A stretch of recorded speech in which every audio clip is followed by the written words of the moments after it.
You are now listening to Femme Regard Podcast with Tessa Markle and Carolina Alvarez. Femme. So welcome back, Femme Fam. Thank you always for listening. As always, we have another amazing guest for you guys. And let us know, by the way, we've been doing a lot more guest-heavy episodes because that's what we like. We like hearing from other people. We like learning new things. Let us know if that's what you like. If you miss episodes with just the two of us, we can throw in some mini episodes for you guys or whatever. But we're excited for today's guest. We have, well, first of all, I want to mention that we found her from Instagram because you guys know that we have found so many of our guests from Instagram. So just a reminder, great resource to find people.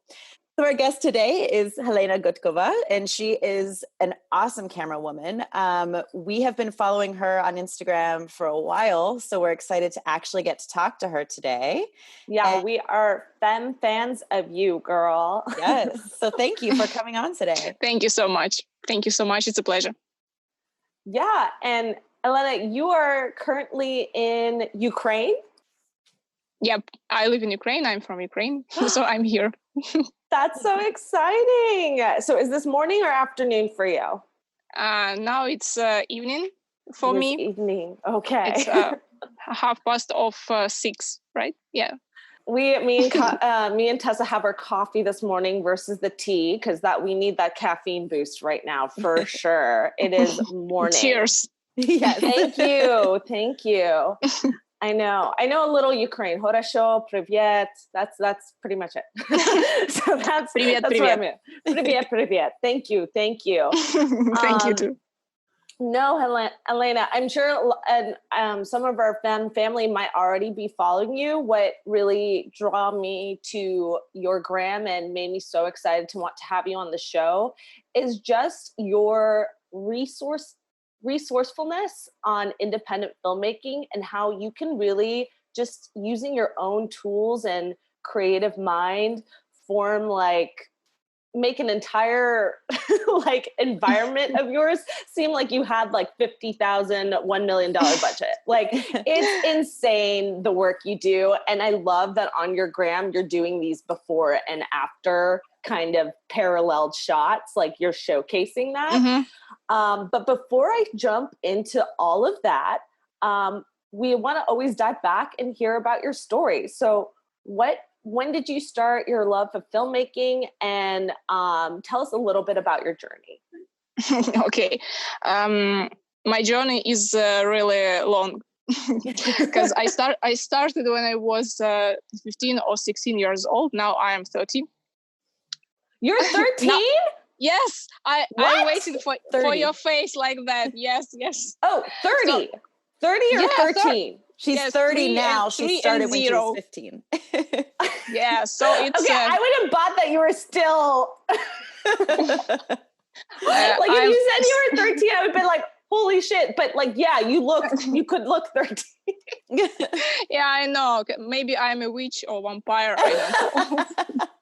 That is amazing. I love that for you, girl. It's my magical power to stay young, forever young. Forever young. Yeah. I wanna be. So I started when I was 15 or 16, as I said. And by the way, I'm a nurse by profession. So when I finished medical college, I realized that I'd like to go into filmmaking because it's much more closer for my soul, for my heart. Yeah. I'm a person of art, and I started. What age were you when you finished nursing, school?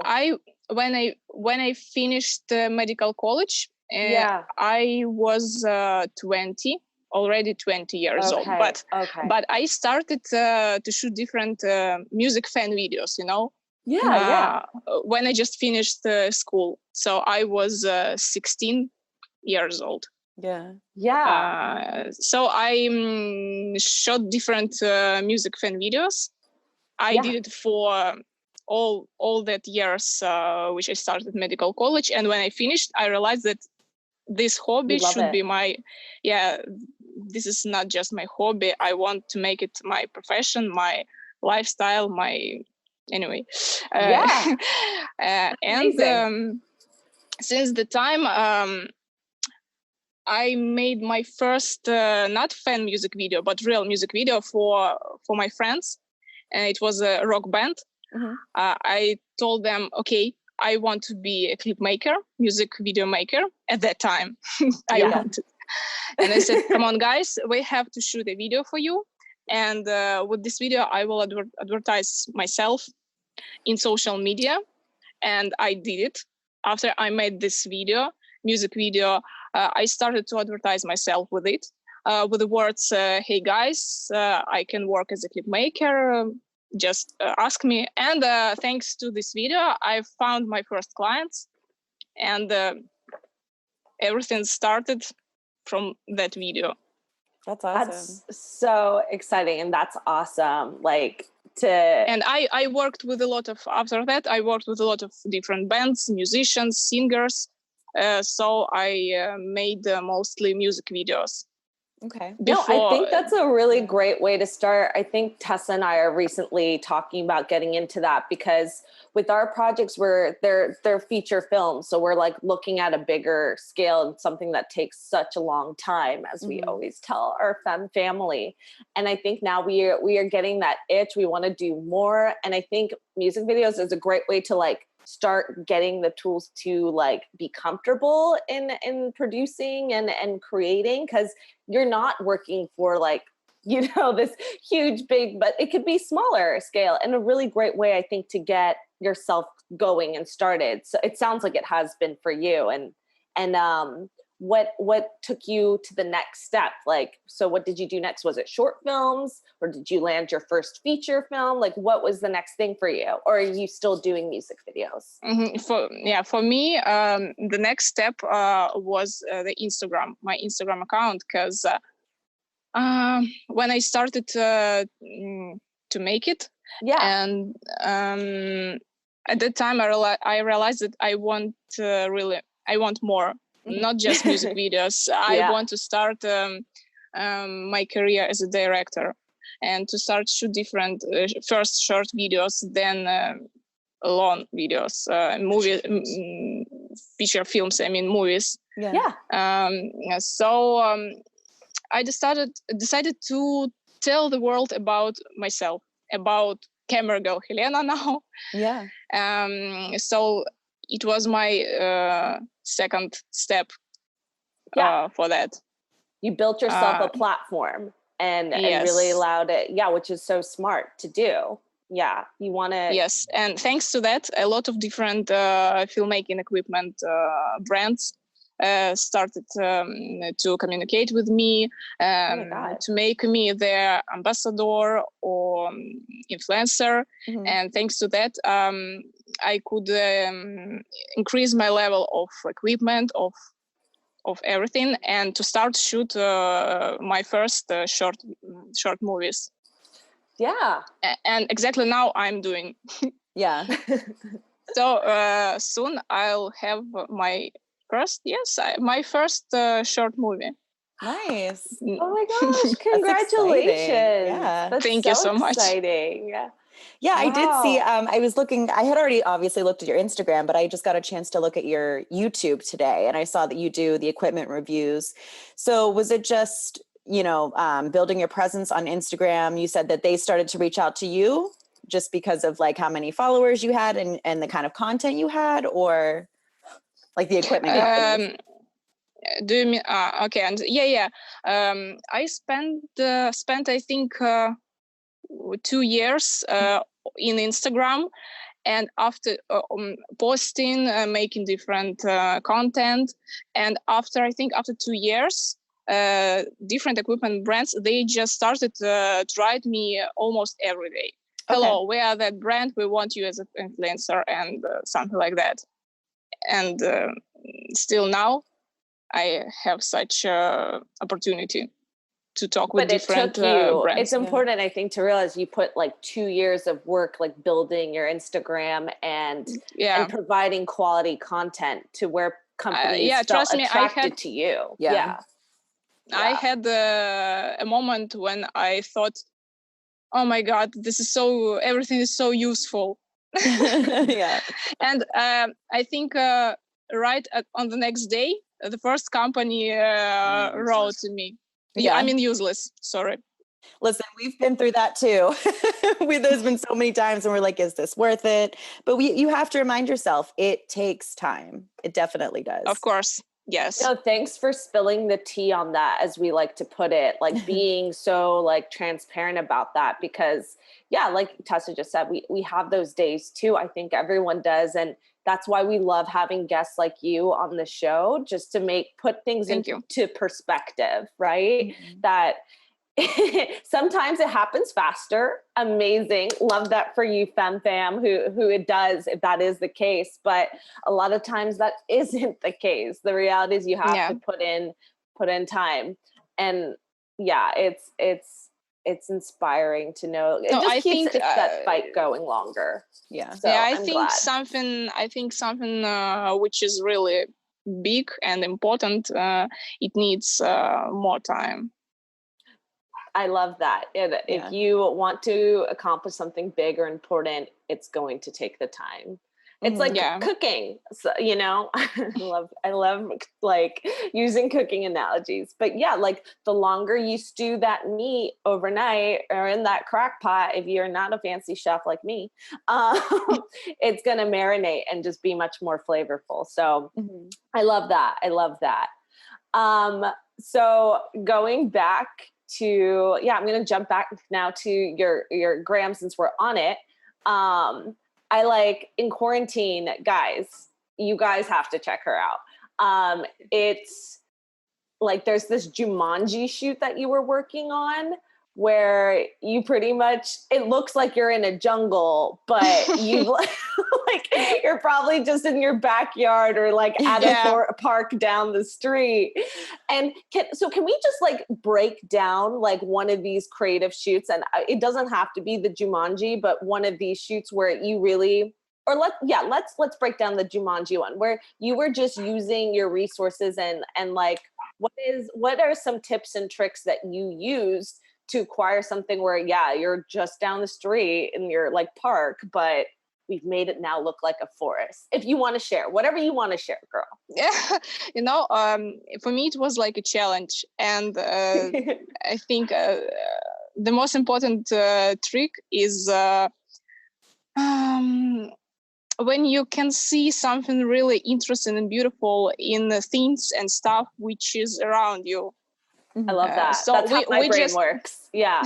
We just, yes, okay, I have a good camera. I have a good equipment, but I really like this challenge. I like to imagine, like I don't have anything, and what can I do with the less? Just with puddle of mud. Yes, you can make an art with this puddle of mud or on your backyard. It's insane what you did. So that's right. Yeah, this is I think this is the most important trick. So just look around and try to imagine something really cool. We just walked near our house, near a supermarket, and behind this supermarket we just saw this huge puddle of mud with this green color, and I said, oh my god, this is great. This is a river, this Amazon river. This is just I just put a crocodile there on post-production, and it will be great. And my clothes. And you dressed like you were in the safari. That's how she was dressed up like, guys. You have to see it. It's super cute. So people just thought we are crazy. But it's a woman 30 years old, but she's sitting in a huge puddle of mud. Right. I mean, we see stuff like that all the time in Los Angeles. Trust me, we've both been those people and seen those people. Like, it happens all over the city. Yeah, it's a little normal here. So I like my whole, I'm not embarrassed at all. So maybe Los Angeles is my city, because for us, it's a little bit strange. It is your city, girl. You'd fit right in. Right in with people duct taping themselves to billboards and all the other crazy things that happen here. No. And so, so of course I love that. So it starts with you just like to summarize it for our fam, that you just like take a look at the environment that you have and just start to think and build on it. And you can, create. And then a lot of it does happen in post-production. I think like I wouldn't be able to put a crocodile in the mud, but like I think you can still be inventive with the skills that you have. Like I know that there are probably skills that I can still find a way to cheat around it or make things disappear that shouldn't be in the shot, where it would look like you're somewhere else and you would never know. Anything's possible in independent filmmaking, right, guys? Everything is possible for sure. Yeah. So it sounds like you're you're creating everything from scratch yourself. Do you usually kind of, direct, operate the camera, like edit, doing all that stuff for yourself? Or do you work with a team sometimes? Or how does all that work? Mostly I do everything by myself, but of course I have a small crew. For huge part of this crew is my husband. Mm-hmm. He is my first AD. Yes. Okay. Yes. And my good friend Elizabeth, she's working mostly with VFX. So if I need something difficult with VFX, she helps me. And I have my really good friend Helga. She's my model almost every time. This blonde girl, I think you saw her a lot of times. Yes. Yes. And I think that's all. So it's for persons, right? Yeah. It's for persons. Independent crew. I love it. But directing, shooting, editing, it's my my part. Yeah. I love that, because it's like, I know so many people that are only like one thing, and they understand that they have to be more because of, budgets and stuff, but they really only want to do one thing. They just want to direct, but they know how to operate a camera, or they just want to be behind the camera. They don't want to have any other responsibilities unless they have to, So I love that you actually like want to take that all on and you like doing all of it. Yeah, it's real great. I like the process from the start until the end, when you just find an idea in your head and then you already edit all this and have this idea, it's ready idea, video. Yeah. I know exactly what you mean. Yeah. It's really interesting to be in all parts of production for me. Yeah. But of course, I think when I will shoot my first feature movie, I will have a much bigger crew. Yeah. Yeah, it's hard to do everything on your own for something like that.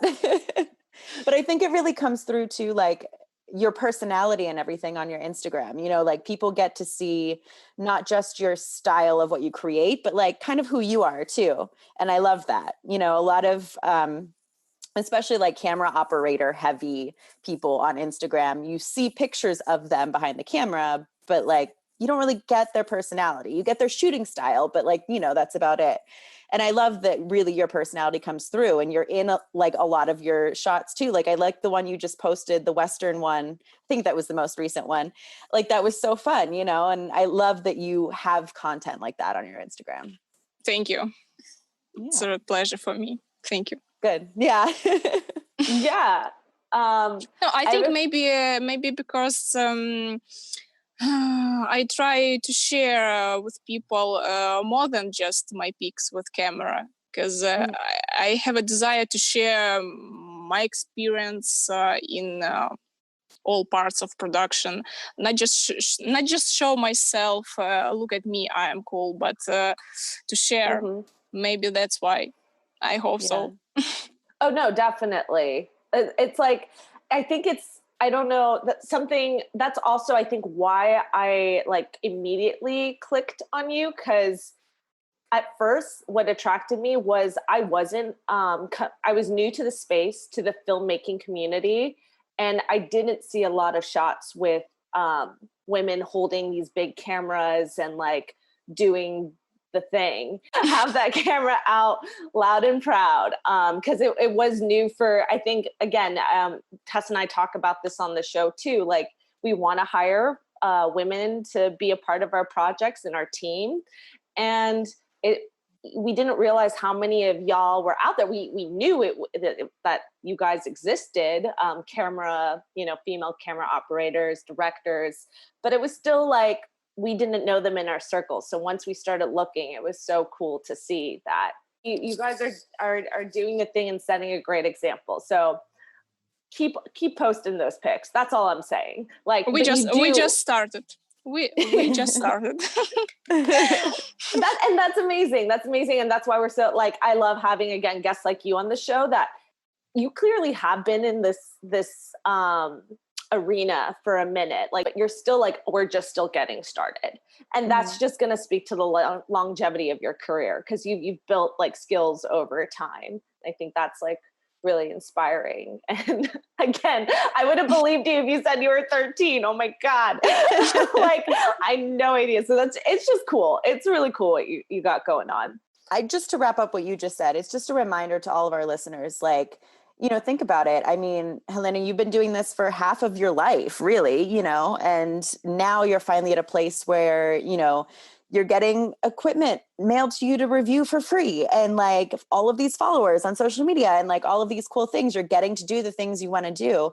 So yeah, it's just a reminder, like, everything takes time, guys. Yeah, but this is just it. Look, this is just a part of life, and this is just a point when I have an equipment. But now I have to spend the next half of my life to make something really great with this equipment. So everything just started. Yeah, that's the other side of it. Like, don't stop. You have to keep going. Thank you for believing in me. Absolutely. I see you. I saw what you turned a puddle of mud. Are you kidding? Into? I think you got this. I'm not worried about you. I'm curious though, what is like the camera that you use the most? Just for any of our camera operator listeners, I always like to ask that question. What's your favorite camera to use for filming and for photography? I am Blackmagic user. I like this I like this camera really much. First, because of quality and price. I have two cameras. It's a Blackmagic Pocket 4K and Blackmagic Ursa Mini 4 and 6K. So, wow. I worked a lot to buy this Ursa. Yeah, because the Ursa is definitely a price jump for our listeners out there who are interested in a cinema camera. The Pocket is probably the most affordable that I've seen. That's really like amazing cinematic quality. Like, Tessa and I are definitely fans, would love that in our catalog one day. I think it's in US dollars. I think it's let's just say like around 1,500. Guys, that's insane. Like, for a cinema camera. And I really like Blackmagic because it gives you opportunity to shoot raw. It gives you much better color correction then. So you can make the shot much more darker or much more lighter. That is something, that is important, that you can then apply a color on top, or like mess with the colors afterwards. Like, the LUT that we will touch upon another time. But that's cool. So you have both. And what do you use? Do you do any photography at all? I did a lot of years ago, many years ago, but now I went to filmmaking. Video making. On to the next level. No, I think it's a little bit different. It is. Photography and the video making. It's like two camps, Yeah. Yeah. No, I chose I choose the videography camp. Do you use DaVinci Resolve with your what's it called? With your Blackmagic to do the color editing, or are you a Premiere girl? Yeah, I have to ask. Earlier I edited in Premiere Pro, but now finally I started to do it in DaVinci Resolve. Now, color correction I did in DaVinci Resolve for many years, but now finally I started edit in it too. And it's much easier for me. Really? For everyone, I think. No, that's good to hear, because I've been stubborn with it. It's like I'm so used to Premiere. I'm like, why do I have to switch over to, DaVinci? And I feel like that's once you make the jump, you get used to it like anything else, right? Well, to wrap up, I want our listeners to be able to find your work. So if you want to share your social media handles and your website and all that, because guys, listeners, you've got to check her out. Like, she's so fun to follow her work and her journey. Okay, mostly you can find me as Camera Girl Helena in Instagram. There is some of my works, but of course I have Camera Girl Helena. Helena. We'll put it in the show notes, guys, but just want to blast that out. Yeah, go on. Okay. Also, you can find me on TikTok if you need, but there is the same as Instagram. So, I mean, my content, yeah. And if you want to watch some tutorials of me, it's Camera Girl Helena on YouTube. Because I finally started to work with the YouTube too. Mm-hmm. It's pretty difficult to work and in Instagram and for YouTube. Yeah, it's a lot of time. But anyway, I started because I think there is more opportunity to share with my experience. Because Instagram, it's a short general, like 30 seconds, and okay. But on YouTube, I can tell more and share more. So I hope people can find me there. It's Camera Girl. Yeah, we'll send them out there too for you. And I love, how-tos. You'd be someone amazing to learn from. So definitely, I think that's smart. And my video works you can find on Born Vision Studio. It's a site, www.bornvisionstudio.com. There are all of my works for many years. There are music videos, different advertising videos, and my art projects too, my own projects. Oh, yeah, I took a peek at it before our interview today. The website itself is even gorgeous too. Congrats on that. So thank you. Yeah, I'm excited to actually sit down and get to watch some of this stuff. So yeah. Well, thank you so much. This was very educational and inspirational. So we're excited to see what you make next. We're excited to keep following your journey. Let us know about your short when it comes out. We'll also blast it out on our gram so our fam can follow. And congrats. That's really exciting. Thank you so much. And fam, till next time. Thanks for listening to Femme Regard Podcast. If you like what you hear, tune in next time for more tips on the filmmaking business and insightful conversations with industry professionals over tea. We can only grow with your support, so please subscribe, share, rate, and give us a 5-star review on Apple Podcast. If you leave us a great comment, we might give you a shout out on the show. For more on us, check us out at femregard.com.